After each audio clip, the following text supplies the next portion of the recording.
रूस यूक्रेन युद्ध में रविवार को अचानक नया मोड़ आ गया। बीते कई दिनों से जो युद्ध पूर्वी यूक्रेन में चल रहा था, वो अचानक रविवार को एक बार फिर कीव की ओर मुड़ गया।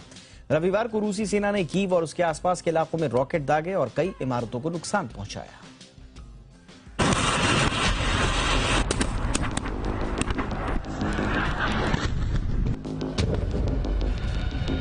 कीव पर मिसाइल अटैक।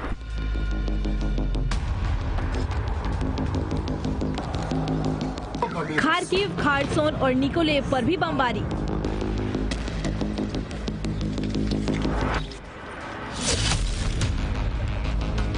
क्या पुतिन ने बदल दी युद्ध की रणनीति?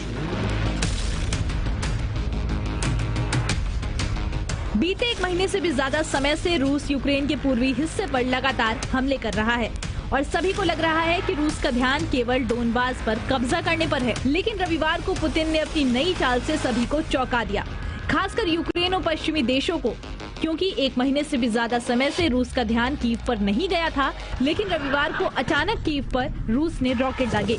रूस के रॉकेट कीव के एक कार प्लांट और रेल के कारखाने पर गिरे हैं, जिसके बाद ये दोनों ही इमारतें तबाह हो गई हैं। लेकिन इन हमलों को लेकर रूस और यूक्रेन के अलग अलग दावे हैं। रूस का कहना है कि उसने कीव पर हमला कर उस जगह को तबाह कर दिया है जहां पश्चिमी देशों से यूक्रेन की मदद के लिए आए टैंक रखे थे।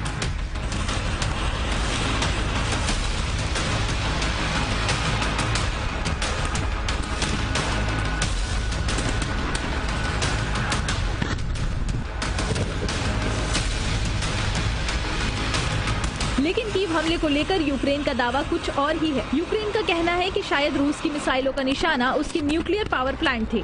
यूक्रेन ने एक वीडियो जारी कर ये बताया है कि उसके न्यूक्लियर पावर प्लांट के बेहद नजदीक से एक रूसी रॉकेट गुजरा। उनका मानना है कि वही रॉकेट है जो कीव पर गिरा है। रविवार को रूस ने केवल कीव पर ही नहीं बल्कि खार्किव, खार्सन और निकोलेव पर भी बमबारी की। अब सवाल ये उठता है कि पूर्वी यूक्रेन में अपने सैन्य अभियान को मजबूत करने की बात करने वाला रूस अचानक कीव और खार्किव जैसे इलाकों पर क्यों हमला करने लगा? क्योंकि कुछ दिन पहले तक रूस सिर्फ पूर्वी हिस्से से ही यूक्रेन से दो हाथ कर रहा था। लेकिन रविवार को अचानक कीव पर और आसपास के इलाकों में बमबारी कर उसने सभी को चौंका दिया। इसका एक कारण यूक्रेन को मिल रही पश्चिमी देशों की मदद भी हो सकता है, जिसे लेकर पुतिन बार बार पश्चिमी देशों को चेतावनी दे रहे थे। पुतिन ने कीव, खार्किव और निकोलेव में हमले कर ये बता दिया है कि पूर्वी यूक्रेन में खिसकने का ये मतलब नहीं है कि रूस पीछे हट रहा है। इसका ये मतलब है कि आने वाले समय में और बड़े हमले के लिए खुद को तैयार कर रहा है। ब्यूरो रिपोर्ट, जी मीडिया।